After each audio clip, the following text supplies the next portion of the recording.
नमस्कार, तुम्हा सर्वांचं बेलाच किचनमध्ये स्वागत. तर आज आपण पाहतोय 6 किलोची घाटी मसाला, कांदा लसूण मसाला, कोल्हापुरी मसाला जे बोललं जातं तो मसाला, अगदी परफेक्ट असा झणझणीत तिखटवाला. तर आज मी तुमच्यासोबत 6 किलोची रेसिपी शेअर करते. तर तुम्ही व्हिडिओ पूर्ण पहा. आवडल्यास लाईक, सबस्क्राईब आणि शेअर करायला विसरू नका. झणझणीत असा कोल्हापुरी कांदा लसूण मसाला. नमस्कार, तुम्हा सर्वांचं बेलाच किचनमध्ये स्वागत. तर आज आपण बनवतोय, ह्या वर्षी बनवतोय आपण 6 किलो मिरच्यांच्या पासून घाटी मसाला, महाराष्ट्रीयन घाटी मसाला. खूप साऱ्या रेसिपी मी टाकलेल्या आहेत योग्य प्रमाणात. 1 किलोपासूनच्या स्टार्ट आहेत. तर आजचा ह्या वर्षीचं प्रमाण आपण 6 किलोच्या प्रमाणात घेतो आहे. तर इथे ही बेडगी मिरची आहे, तिचं प्रमाण सांगते मी आता मिरच्यांचं. 6 किलोच्या प्रमाणात मी कशी घेतलेल्या आहेत मिरच्या आणि कोणत्या घेतलेल्या आहेत. तर इथे आहे बेडगी मिरची 1 किलो. इथे आहे शंकेश्वरी. ही शंकेश्वरी तुम्हाला कशी ओळखायची मिरची तेही सांगितलेलं आहे, बघू शकता. उन्हाला लावायचं मला ह्या तुम्हाला दाखवतो. सुकवून वगैरे झाल्यानंतर पुन्हा तुम्हाला दाखवते. पण आता मी सगळं एकत्र करणार आहे, ओतणार आहे सुकायला, त्यासाठी मी ते दाखवते. ही शंकेश्वरी जी ओबड धोबड असते, एकदम अशी लांब असते. आणि ही घेतलेली आहे 1 किलोच्या प्रमाणात. हे बघू 1 किलो आहे. इथे आहे ही लवंगी. लवंगी एकदम लाल असते आणि चपटी असते, पण तिखटाला जबरदस्त असते. त्यामुळेच मिरचीला टेस्ट येते, म्हणजे तिखटपणा आहे तो लवंगी मिरचीमुळे येतो. त्यामुळे मी लवंगी मिरचीचं प्रमाण 4 किलोच्या प्रमाणात घेतलेलं आहे. हे बघू शकता, मोठं ठिका आहे.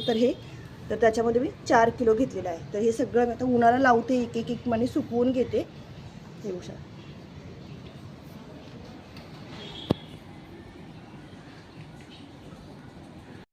हे पाहू शकता, मी 3 जुड्या कोथिंबीर घेतली आहे. अशी मस्त फुलवाली हिरवीगार बघून घ्यायची. हे बघू शकता, मस्त अशा 3 जुड्या आणल्यात कोथिंबीरीच्या. ह्या अशा मस्तच 6 किलोसाठी 3 जुड्या भरपूर झाल्या ह्या अशा. हे बघू शकता, काय मस्त दिसतं बघा. कढीपत्ता हिरवागार असा. पुदिना इथे आहे, पुदिनाचे 2 जुड्या आणल्यात, 10 वाले 2 आणलेत. हे बघू शकता. तर हे कसं करायचं तुम्हाला दाखवणार आहे. पुदिना आणि कढीपत्ताही खूप सारा लागतो. कढीपत्त्याच्याही 2 जोड्या आपल्याला लागणार आहेत. तर मला मिळालेला नाही, तो आल्यानंतरही तुम्हाला मी कसं करायचं तुम्हाला माहितीच आहे. पहिल्याच्या दुसऱ्या व्हिडिओमध्ये मी तुम्हाला दाखवलेलं आहे. आता ही मी हे कसं करायचं ते दाखवते. कोथिंबीर आपल्याला अशीच ठेवायची, बारीक कट करून घ्यायची, फक्त साफ करून. पुदिन्याची पानं काढायची आपल्याला सगळी, कारण ते आपल्याला तेलामध्ये फ्राय करून घ्यायचे. आता आपण मसाले बघतोय. सर्व मसाले, खडे मसाले, ओला मसाला, खोबरा किती घेतलाय ते सगळं प्रमाण मी तुम्हाला व्यवस्थित सांगते. तर तुम्ही नोटही करून घेऊ शकता, लिहून घेऊ शकता, किंवा मी डिस्क्रिप्शनमध्येही दिले जाणार आहे. ते बघू शकता. पुदिनाच्या 2 जुड्या मी पानं काढून घेतलेत मस्त अशी. ही आपल्याला फ्राय करून घ्यायचे. तर कढीपत्ता आहे 4 जुड्या कढीपत्ता आणलेला. 10 रुपयाच्या जे असतात ना जुड्या, तशा 4 जुड्या आणलेल्या आहेत. आणि ते खोबरा आहे तो मी पूर्ण असा 2.5 किलोच्या वर कट केलाय. 2.5 किलो खोबरा आहे धरून चला. 6 किलोसाठी 2.5 किलो खोबरा, तोही लांब लांब काप असं करून घेतलेला आहे. तर ह्या अशा प्रकारे मी ओला मसाला आणि हे करण्यासाठी, वाटण करण्यासाठी जो मसाला गरजेचा आहे तो करून घेतलेला आहे. आता आपण खडे मसाले बघतोय. तर खड्या मसाल्यामध्ये बघू शकता तुम्ही इथे जिरे लिहिले, धने लिहिलेले आहेत. बघू शकता मी धने घेतलेत 500 ग्रॅम. 6 किलो मिरचीसाठीचा हा सगळा खडा मसाला आहे, तो आपल्याला भाजायचाही आहे व्यवस्थित. सगळ्यात प्रथम आपण खडे मसाले कोणते कोणते घेतलेत आणि किती किती प्रमाणात घेतलेत ते पाहूयात, कारण याच्यावरती आपला मसाला बनला जाणार आहे, जो वर्षभर टिकला जातो आणि खूप टेस्टी मसाला होतो. तर तुम्ही नक्की व्हिडिओ बघा, पूर्ण बघा, स्किप करून बघायचं नाही, तर मग व्हिडिओ फसला जातो, म्हणजे आपली रेसिपी फसली जाते. तर इथे 500 ग्रॅम धने घेतलेत. जिरे, मोठी जिरे आपण जे डेली वापरतो भाजीमध्ये, ते 300 ग्रॅम आहेत.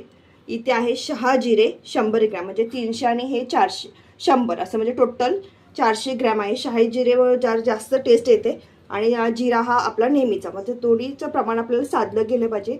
धने 500 ग्रॅम तर जिरे दोन्ही मिळून 400 ग्रॅम असं घेतलेलं आहे. इथे आहे दालचिनी 100 ग्रॅम, बघू शकता. खसखस आहे 50 ग्रॅम. हळकुंड, म्हणजे हे वाला आपलं हळकुंड असतं, पिवळंवालं असतं ते हळकुंड आहे 50 ग्रॅम. आणि सुंठ आहे ती 50 ग्रॅम. इथे आहे जायफळ खडा, हा वाला आपला बोलतो तो जायफळ खडा, तो आपण फोडून घालणार आहोत भाजताना. आणि जायफळ खडे 3 घेतले तिथे बघू शकता. आणि हे आहे आपला हिंग खडा. हिंग खडा ही त्यामुळे काय होतं, चटणी टिकली जाते, यासाठी हिंग खडे ही मी 3 घेतलेत, म्हणजे 50 ग्रॅम आहे टोटल. त्यातले मी 3 इथे ठेवलेत आणि 3 साईडला काढून ठेवलेत, कारण त्या काय करायचं आपल्याला ते तसं ठेवल्यामुळे ते परत चटणी झाल्यानंतर त्याचा वापर कसा करायचा ते पाहणार आहोत आपण. इथे सर्वात प्रथम बघतो आपण तेजपत्ता म्हणजे तमालपत्र आहे 50 ग्रॅम, चक्री फूल आहे 50 ग्रॅम, 100 ग्रॅम चक्री फूल आहे आपलं 100 ग्रॅम, हे आहे दगड फूल 50 ग्रॅम, हिरवी वेलची मी घरातली वापरली मी थोडीशी त्यात, तरी दोन्ही मिळून 40 ग्रॅम घेतलेले आहे. म्हणजे एकच हिरवी वेलची होती ती घरात ठेवल्यामुळे अशी थपेट पडले, पण ती दोन्ही मिक्स करून घेतले मी घरातली आणि आता आणलेली ताजी ताजी, तर दोन्ही मिळून 40 ग्रॅम आहे. काळी मिरी 50 ग्रॅम, सोप आपण जी बडीसोप खातो ती 50 ग्रॅम, मेथी दाणा 50 ग्रॅम, नाकेश्वर 60 ग्रॅम. हे नाकेश्वर असं त्याला नाक असतं, त्याला नाकेश्वर बोललं जातं. इथे आहे काळी मिरी, ज्यामुळे आपली चटणी तिखट होते. आपण मिरचीचा कोल्हापुरी मसाला जो असतो खूप तिखट असतो, झणझणीत बोललं जातो ना तो, आणि तर्रीवाला, तर त्यासाठी काळी मिरी जास्त महत्त्वाची असते म्हणजे तिखटपणा टिकून ठेवण्यासाठी. तर मी 6 किलोसाठी 250 ग्रॅम म्हणजे पाव किलो काळी मिरी घातलेली आहे, त्यामुळे तिखट जास्त होणार. तुम्हाला जर थोडं फार कमी असेल तर 150 ग्रॅम ही तुम्ही घालू शकता. मिरचीच्या प्रमाणात घालायचं आहे. लवंग आहे 150 ग्रॅम, सफेद तीळ आहेत 250 ग्रॅम, मोठी वेलची मसाला वेलची बोललं जातं ती आहे 50 ग्रॅम. इथं आहे कबाब चिनी किंवा मराठीमध्ये त्याला कंकोळही बोललं जातं मसाला, तर तो आहे 60 ग्रॅम. त्रिफला 50 ग्रॅम. इथे आहे रामपत्री.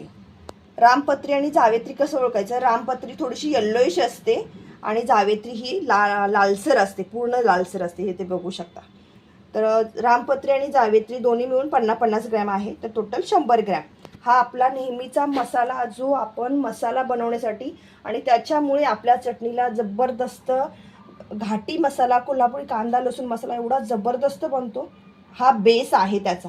तर आपण आता मसाले कसे भाजायचे हेही खूप गरजेचं आहे, त्यामुळं मसाले भाजताना काळजी कशी घ्यायची, कोणता मसाला किती प्रमाणात भाजायचा ते सगळं पाहणार आहोत, त्यामुळे व्हिडिओ पूर्ण पहा. इथे मी सर्वप्रथम काय केलं आहे, कढई ठेवली मोठी जाड बुडाची आणि त्यात तेल घातलेलं आहे. 250 ग्रॅम तेल आहे. हे आहे सनफ्लॉवर ऑइल, तुम्ही इथे शेंगदाणा तेलही वापरू शकता. दोन घाटी मसाल्यामध्ये कांदा लसूण मसाल्यामध्ये हे दोनच तेल ऑप्शनल आहे, दुसरं तेल घालायचं नाही, त्यामुळे मसाला खूप छान येतो. तर आता सर्वप्रथम आपल्याला काय करायचं, खोबरं भाजून घ्यायचं आहे. आणि आपल्याकडे खोबरं खूप सारं आहे, किती आहे माहिती आहे ना, 2.5 किलो खोबरं घेतलंय. तर तुम्हाला मी थोडंसं खोबरं पहिलं भाजून दाखवते आणि पूर्ण दुसरं मी स्वतः भाजून घेते. तर इथे मी तेल घातले, तर तेवढं तेलात बसेल असं खोबरं घालायचं. आणि खोबरं किती भाजायचं तेही महत्त्वाचं आहे, पूर्ण लालसर करायचं नाही. असं थोडंसं लालसर झालं की काढून घ्यायचं. तर मग मसाला करपला तर आपला मसालाला टेस्ट बदलू शकते, तर ती बदलू नये यासाठी काय करायचं, हलवायचं, कंपल्सरी हलवायचं, कंटिन्युअसली हलवत राहायचं मसाला. खोबरं आपण घालून घेतले, म्हणजे एवढं 2 ओंजळभर घातले मी, हलवते हे तेलामध्ये, बघू शकता.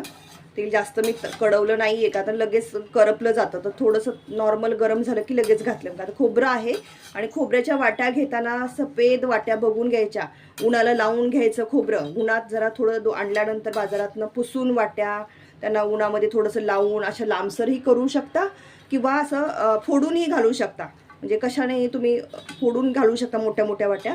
आणि खोबरं भाजताना गडबड करायची नाही, लालसर झालं पाहिजे, कितपत भाजायचं तेही तुम्हाला मी दाखवते.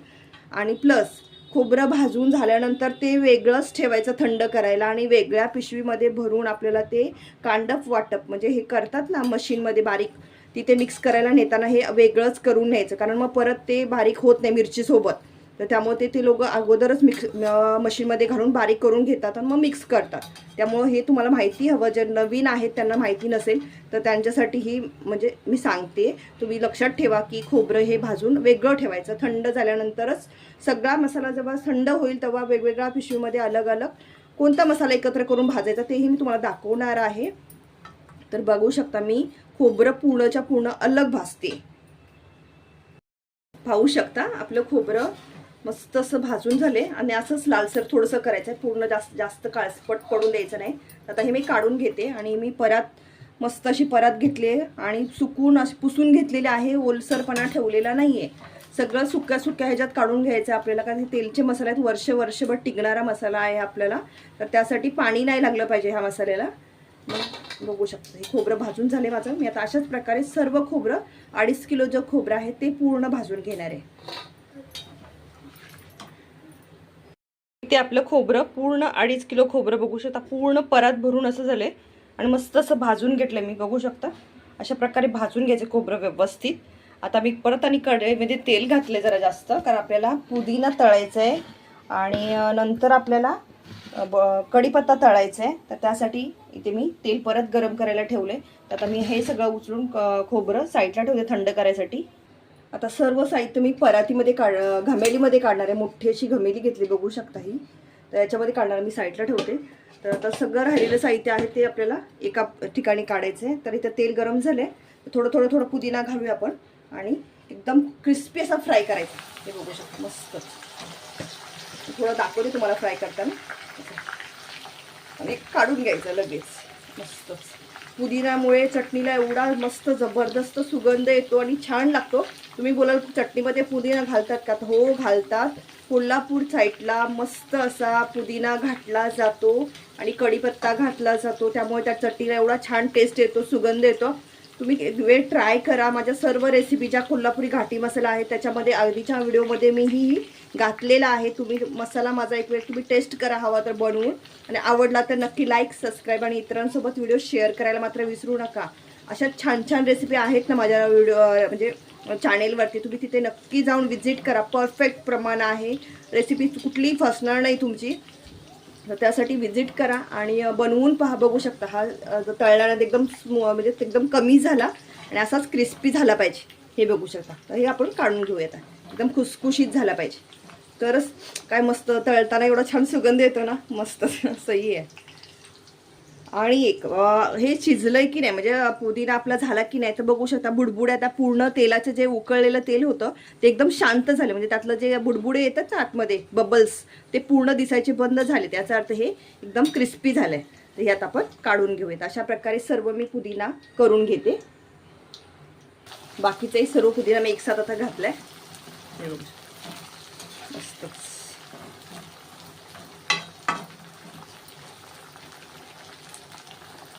पाहू शकता पुदिना आपला मस्त असा कुरकुरीत भाजला गेलाय आहे ना. असा पुदिना भाजून घ्यायचा. आता आपल्याला परत तेल बघू शकता कडलेलं आहे तर त्याच्यामध्ये आपल्याला कढीपत्ता भाजून घ्यायचा आहे. तुम्ही कढीपत्ता भाजते.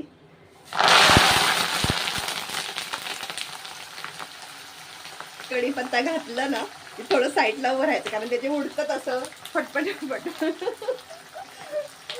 थोडं घाबरायला होतं कढीपत्ता भाजताना कारण तेल उडलं जातं. कारण कढीपत्ता काय आहे आपण मी चांगला पाण्यातनं धुवून वगैरे स्वच्छ पुसून सकाळीच काढलेला.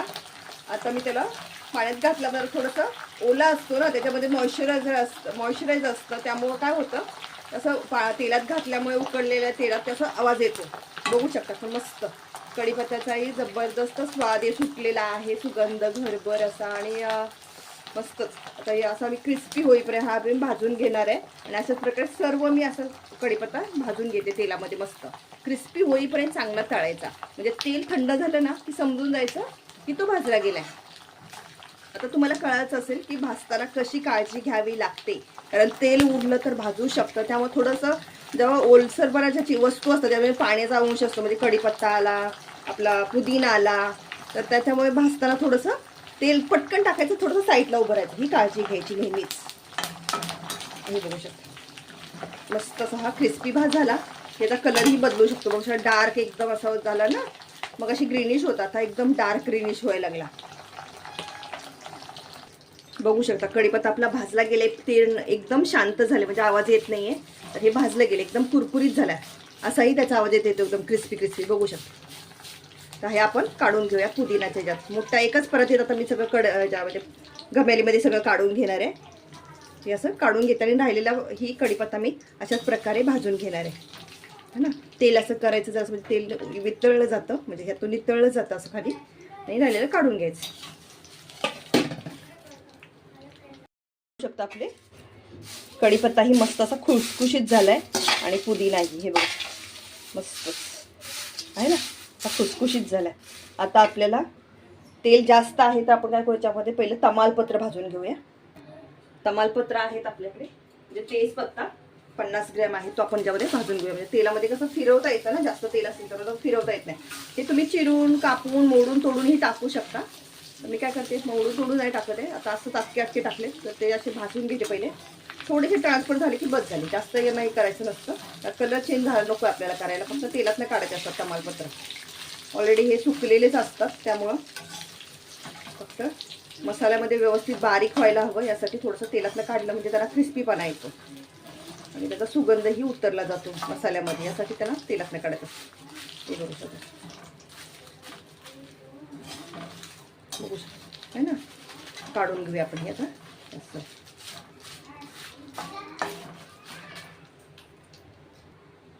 ही तेजपत्ता मी काढून घेते. हे बघू शकता.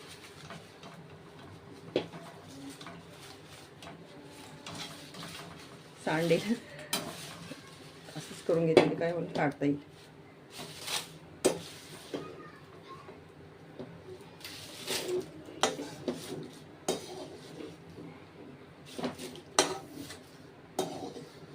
धने घालायचे आपल्याला. किती 500 ग्रॅम धने आहेत, ते एक साथच मी तर घालते सगळं जास्त तेलामध्ये. आणि चांगला असं कुरकुरीत होईपर्यंत भाजून घ्यायचं.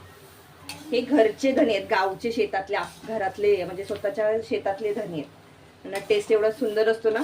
तर हे ह्या वर्षीचेच आहेत आणि ताजे ताजे धने मस्तच. त्यामुळे चटणीला सुगंधही जबरदस्त येतो धण्याने आणि त्याचा टेस्ट वाढायला मदत होतो. जर मसाला चांगला व्यवस्थित परफेक्ट भाजून घातला प्रमाणात योग्य, तर आपली चटणी एकदम कोल्हापुरी कोणतीही रेसिपी बनवा तुम्ही, चिकन असू दे, व्हेज असू दे, नॉनव्हेज असू दे, म्हणजे कोणत्याही प्रकारची रेसिपी, तुमचा टेस्ट त्याला जबरदस्तच येणार. फक्त मसाले व्यवस्थित भाजले गेले पाहिजेत आणि त्याचं प्रमाणही योग्य हवं. तर तुम्ही रेसिपी पूर्ण पहा, त्यासाठी कसे भाजले जातात वगैरे. हे बघू शकता तेल पूर्ण आता संपलेलं आहे, म्हणजे घेतले ऑब्झर्व करून याने.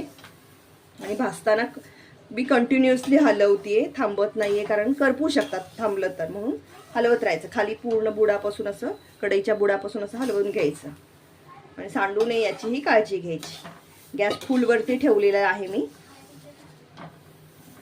5-10 मिनटं भाजलं म्हणजे झालं. धने आपले भाजले गेलेत, त्याचा सुगंध सुटलेला आहे आणि त्याचा खुसखुशीत असा आवाज येतोय. हे बघू शकता आहे ना. धने भाजले गेलेत, मी काढून घेते. गॅस लो करते पूर्ण. आता मला कढई ओतून घ्यावी लागेल, उचलून ओतून घेते. पाहू शकता कढईला तेल थोडंही राहिलं नाही आता. आणि ते आपले धनेही भाजून मस्त असे झालेत, बघू शकता आहे ना. आता परत आपण कढईमध्ये तेल घालून घेऊया. 1 चम्मचभर तेल घालूया आता वापस. 1 चम्मचभर तेल घातले मी अंदाजे. त्याच्यामध्ये आपल्याला गॅस फास्ट केलाय, म्हणजे काय होईल, गरम होईल. कढई गरमच आहे, त्यामुळे काही जास्त वेळ लागत नाही गरम व्हायला. आता आपण याच्यामध्ये जिरे घालणार आहोत. आपले डेलीचे आपण जे भाजीमध्ये घालतो ते जिरे, प्लस आपले शाही जिरे 300 ग्रॅम. हे आपले साधेवाले जिरे आहेत, डेलीचे यूजवाले. आणि हे आपले 100 ग्रॅम शहा जिरे तेलातच घालून घेते, दोन्ही एकसाथमध्ये. म्हणजे भाजायला कसं एकसारखे मिक्स पण होतील आणि भाजलेही जातील व्यवस्थित. जिरे घालून घेतले. आहा जबरदस्त. सगळ्या खड्या मसाल्यामध्ये तेल असतं जास्त, त्यामुळे थोडं थोडं तेल घालायचं. आणि जास्त जर वाटलं आपल्याला त्याच्यामध्ये तेल आहे, दिसतंय ना आहे, तर आपण त्याच्यामध्ये दुसरी एखादी गोष्ट ॲड करायची, भाजून घ्यायची चांगली. तर जिरे भाजायला आपल्याला जास्त वेळ लागत नाही, तर आपण त्याच्यामध्ये काय करूया, तीळ घालूया. म्हणजे तिळांनाही खूपसा जास्त वेळ लागत नाही भाजायला, कारण तीळ आपल्याला उडतात भाजताना. तर तीळ 250 ग्रॅम आहेत, तेही मी याच्यासोबत घालते. म्हणजे दोन्ही सगळं तिळामध्येही तेल असतं, कॅल्शियम असतं भरपूर प्रमाणात. तर तिन्ही गोष्टी मी एकत्र केल्यात. मोठे जिरे, शहा जिरे आणि तीळ 250 ग्रॅम असं. हे बघू शकता सगळं तेल सोडतं हे, कारण त्या छोट्या छोट्या गोष्टी आहेत पण खूप चांगल्या, हेल्दी असतात आणि खूप मस्त. त्याच्यामुळे रेसिपीला चव येते आपल्या भाजीला प्रत्येक. हे बघू शकता मी तीळ घातले तिथे. तेल आहे अजून, तर आपण अजून काय ॲड करू शकतो. मध्ये मी घालते सोप 50 ग्रॅम, जी खायची सोप असते ती. भाजकी सोप नाहीये म्हणून मी याच्यामध्ये घातली आहे, तीही याच्यामध्ये. वाव काय मस्त सुगंध सुटला आहे, जबरदस्त. आता हलवायचं आहे आपल्याला हे कंपल्सरी कंटिन्युअसली, कारण करपू नये. हा जबरदस्त. खड्या मसाल्यांचा वास सुटलेला आहे. सगळ्यांना माहिती झालं असेल की मी आता मसाला भाजते चटणी करायसाठी. मसाल्यांचा प्युअर मसाल्यांचा जो सुगंध असतो ना, जबरदस्त सगळीकडे सुटतो, सगळ्यांना माहिती पडतं. तर बघू शकता यांना चांगलं बस 10 मिनिट आपण हलवणार आहोत. आणि हे तडतड करायला लागलं की समजायचं आपल्याला हे भाजून झालेलं आहे. आणि सुगंध तर सुटलेलाच आहे ऑलरेडी. इथे आपले हे जिरे, तीळ, सोप भाजली गेले. कशी ओळखायची तर ह्याचा सुगंध तर सुटलेलाच आहे. प्लस हे काय होतं, भाजल्यानंतर जर कलरही थोडाफार चेंज झालेला दिसतोय. आणि तीळ आहेत ते फुगतात तेलानं भाजल्यानंतर, माहिती आहे ना तुम्हाला, तीळ फुलले जातात, जिरे फुलले जातात. तसं सेम हे भाजले गेलेत आणि जबरदस्त भाजले. सुगंधही खूप छान येतोय. तर आता हे आपण काढूया. करपायला नको मसाला करपला तर आपल्या चटणीचा टेस्ट बिघडेल. तर ते करपू नये यासाठी काय करायचं, मिडियम गॅसवरती हे भाजून घ्यायचं. जे छोट्या छोट्या गोष्टी असतात त्या कमी मिडियम गॅसवरती भाजायच्या. थोडा जास्त वेळ लागतो पण त्या व्यवस्थित भाजल्या जातात आणि मसालाही चांगला बनला जातो. वर्षाचा मसाला आहे तर त्याचा व्यवस्थित टेस्ट यायलाच हवा. हे भाजल्यात आपण काढून घेऊया. त्याच्यामध्ये तेल, पळीभर तेल घालते अंदाजे.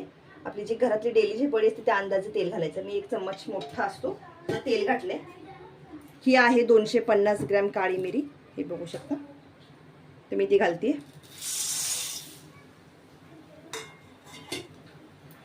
सोबत घालते मी तर लवंग 150 ग्रॅम, इथे बघू शकता.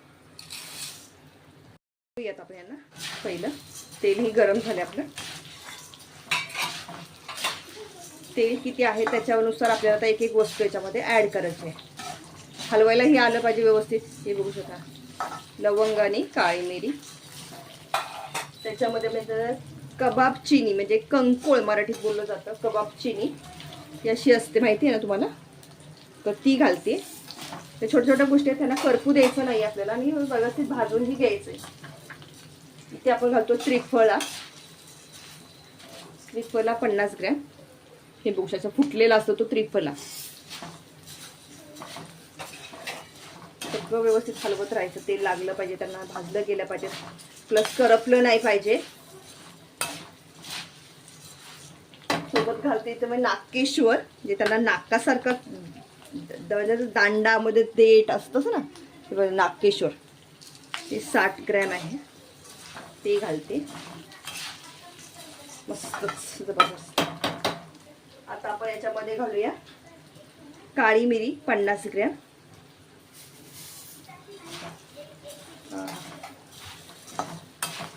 सगळं व्यवस्थित भाजलं गेलं पाहिजे.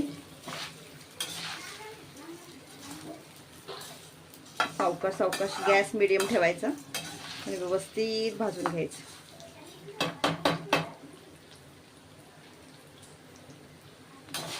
भाजून घेतलं. लास्टला आता याच्यामध्ये मी घालते मेथी दाणा 50 ग्रॅम आहे तो.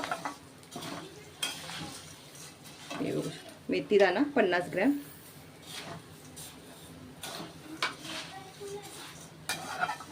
मसाले चांगले भाजले पाहिजेत, प्लस करपले गेले नाही पाहिजेत. म्हणजे कसं करायचं, कंटिन्युअसली हलवायचं बस. थोडीशी मेहनत आहे, हात दुखेल तुमचा, पण मसाला तुमचा सगळ्यांना आवडेल, टेस्ट त्याची. तर नक्की करा अशा प्रकारे. मस्त भाजला होतोय. मोठी कढई असेल ना तर खूप छान भाजला, अजून पटपट भाजून घेता येतो. बघू शकता मसाला आपला भाजला गेलाय. आता लास्टला मी खसखस घालते, कारण काय होतं, खसखस पटकन भाजली जाते आणि करपली नाही जाऊ नये यासाठी ती लास्टला भाजायची, म्हणजे मसाला भाजल्यानंतर. त्यामुळे मी लास्टला खसखस घातली. गरम वस्तूमध्ये ती बरोबर भाजून निघणार यासाठी. बघू शकता आवाज येतोय ना मसाल्यांचा, पटपट वाजल्याचा, म्हणजे भाजला जातोय मसाला आपला मस्त असा.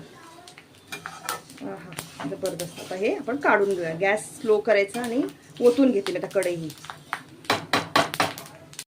आपला मसाला सर्व भाजून झालाय, घमेली भरत आली आहे. परत मी पहिला थोडंसं कमी तेल घातलं का, आता मसाले थोडेच राहिले भाजायचे आपले. इथे मी घालते चक्री फूल 100 ग्रॅम.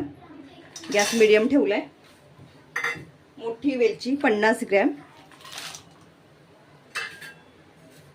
दालचिनी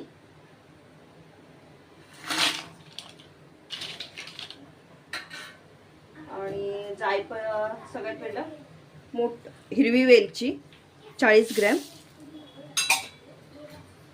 दगडफूल 50 ग्रॅम. सगळा मसाला आपल्याला भाजायचा एवढं राहिलेला एक साथमध्ये व हलवायलाही आलं पाहिजे आणि भाजलाही गेला पाहिजे. या मसाल्याला जास्त भाजावं लागत नाही, त्यामुळं फक्त जास्त असं हे करायचं नाही, थोडंसं क्रिस्पी होईपर्यंत थांबून घ्यायचं. गरम करायचे फक्त, हे जास्त भाजायचे नसतात म्हणून यांना मी शेवटला घातलं. हे बघू शकता, थोडंसं तेल लागलं पाहिजे आणि थोडंसं खरपूस म्हणजे असं क्रिस्पीनेस आला पाहिजे यासाठी. बघू शकता वेलची भाजल्यानंतर काय होतं, फुलते. हे बघू शकता, हलवून भाजायचं. सोबत आपण याच्यामध्ये हळकुंड आणि सुंठ दोन्हीही घालतोय. हळकुंड जास्त तेलात घातलं तर उडू शकतं, भाजू शकतं, म्हणून काय करायचं, हळकुंड हे कमी तेलामध्ये नुसतं भाजून घ्यायचं. म्हणजे काय तो त्याला गरमपणा येतो आणि ते ह्याच्यामध्ये बरोबर बारीक होऊन जातं. त्यामुळे काय करायचं, फक्त हे असं किंवा नाही भाजलं तरी चालतं. ते मसाल्यामध्ये जेव्हा डंगावरती देणार तर ते बरोबर बारीक होऊन जातं. आणि जास्त हळकुंड घालायचं नाही, त्यामुळे काय होतं ना, तर मग चटणीला पिवळसरपणा येतो. तेलामध्ये जेव्हा आपण मसाला भाजायला टाकतो तेव्हा तो लालसरपणा येण्याऐवजी काय होतो, पिवळसरपणा येतो. तर त्यासाठी हळकुंड कमी घालायचं. बघू शकता. आता मी याच्यामध्ये घालते जायफळ 3 होतं पीस आणि हिंग खडा 50 ग्रॅम, तो मी असा बारीक करून घेतलाय, तोही याच्यामध्ये घालते. आणि आपल्याला रामपत्री आणि जावेत्री तीही घालायची याच्यामध्ये. त्यांना जास्त भाजावं लागत नाही म्हणून ते लास्टला ठेवले. तर कमी तेलामध्ये ते भाजून घेतलं तरी हरकत नाही, फक्त भाजून घ्यायचं बस. मस्त मोठी वेलची भाजली गेली ना की अशी फुलते. हे बघू शकता आहे ना, हे बघू अशा प्रकारे मस्त सुगंध येतोय. जबरदस्त. हिंग खडा वगैरे त्यातच भाजून घ्यायचं. अशा प्रकारे मसाला आपला पूर्ण भाजला जातोय. रेसिपी कशी वाटली मला कमेंट्स करून सांगा. मी 3 किलोचा दिलेला आहे, 4 किलोचा दिलेला आहे, 5 किलोचा दिलेला आहे, 1 किलोचा आय थिंक दिलेला नाही आहे, पण तोही दिला जाईल लवकरच किंवा दिलाही असं माझ्या लक्षात नाही आहे. आणि मालवणी मसालाही मी रेसिपी तुमच्यासोबत केलेली आहे. मसाला आपला कोल्हापुरी कांदा लसूणप्रमाणे मालवणी मसाल्याची ही रेसिपी तुमच्यासोबत शेअर केलेली आहे. चटणीच्या वेगवेगळ्या प्रकार मी तुमच्यासोबत शेअर केलेले आहेत. तर माझ्या चॅनेलला व्हिजिट करा आणि नक्की पहा. तुम्हाला योग्य प्रमाणात सगळं माप दिलेलं आहे. कुठे प्रॉब्लेम असेल तर मला मेसेज टाका, मी तुम्हाला त्याचं सांगेन तुम्हाला कसं करायचं आहे, काय करायचं आहे, किती प्रमाण घ्यायचं आहे. तर रेसिपी पूर्ण पहा. आवडल्यास लाईक, सबस्क्राईब आणि शेअर करायला विसरू नका. हे बघू शकता, हे आता सगळं भाजलं जर गेलं तर आता हे आपण काढून घेऊया. मसाला झाला आपला भाजून. आता फक्त रामपत्री आणि जावेत्री राहिलं, तर थोडंसं हलकंसं तेल टाकायचं आणि भाजून घ्यायचं. अर्धा चम्मचभर तेल घालते, एकदम अर्धा. बघू शकता, थोडंसं, जास्त गरज नाही आहे जावेत्रीला नाही रामपत्रीला. थोडंसं घातलं आणि भाजून घेऊया. थोडं तुम्हाला जर एकदम सगळं जर भाजता येत नसेल तर थोडं वस्तू घेऊनही अशा भाजू शकता, 1-2 घालून. तर ही मला करून सवय झाली, त्यामुळे मी योग्य प्रमाणात मसाला घेऊन तेल घालून भाजून घेते. तुम्हाला जर जमत नसेल तर तुम्ही त्याला काय करू शकता, थोडं तेल घालायचं आणि एक वस्तू भाजून घ्यायची. म्हणजे जास्त करपलीही जाणार नाही, तुम्हाला अंदाजही येईल आणि थोडा वेळ लागेल पण व्यवस्थित होऊन जाईल. कळलं ना. तर असं आता हे मी सगळं भाजून झाल्यानंतर थंड करायला ठेवलं. आज रात्री भाजते मी, उद्या त्याला घेऊन जाणार सकाळी. अजून आपल्याला कांदा किती घ्यायचा आहे, मग कांदा लसूण मसाला आहे तर मग कांदा तर पाहिजेच. त्यात तेल किती घालायचं आहे आणि तो शिजवायचा कसा, शिजल्यानंतर ओळखायचा कसा की तो शिजला आहे, हेही आपण पाहणार आहोत. तर मी ते तुम्हाला दाखवतेच. आता सध्या हे मी भाजून घेतलं आहे, बघू शकता. ह्याला जास्त भाजायचं नसतं, आता ह्याचा कलर ट्रान्सफर होतो आणि चवही जाते. तर चव जाऊ नये यासाठी जास्त भाजायचं नाही. मी गॅस बंद केला आहे आणि पूर्ण असं बघू शकता कढईच्या जी गरमपणा आहे त्याच्यावरतीच हे मी आता भाजून घेते. म्हणजे कलर ट्रान्सफर होऊ नये यासाठी फक्त गरम झालं पाहिजे. ठीक आहे. इथे बघू शकता पूर्ण अख्खी घमेली भरून, मोठी घमेली आहे आणि आपला मसाला भरून असा भाजून झालेला आहे. बघू शकता आहे ना, मस्तच.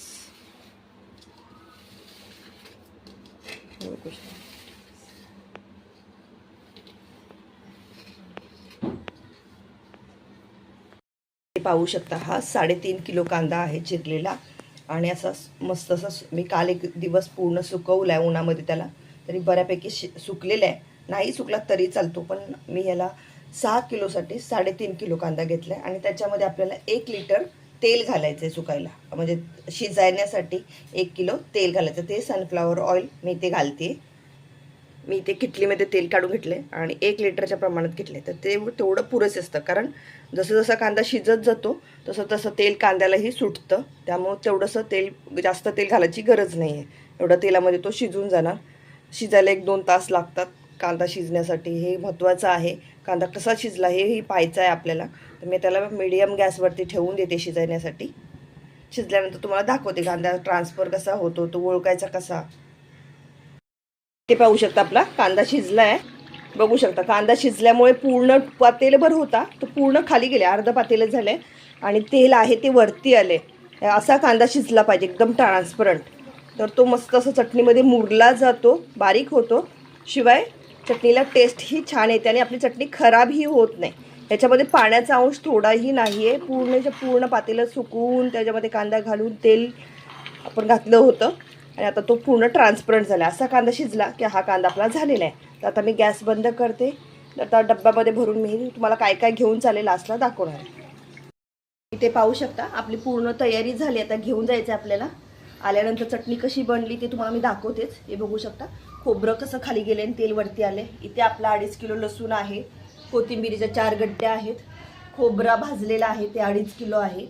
लसूण 6 किलो मिरच्या आहेत इथे आपल्याकडे. तर 6 किलो मिरच्याला 6 किलो हे घेतले, मीठ घेतले.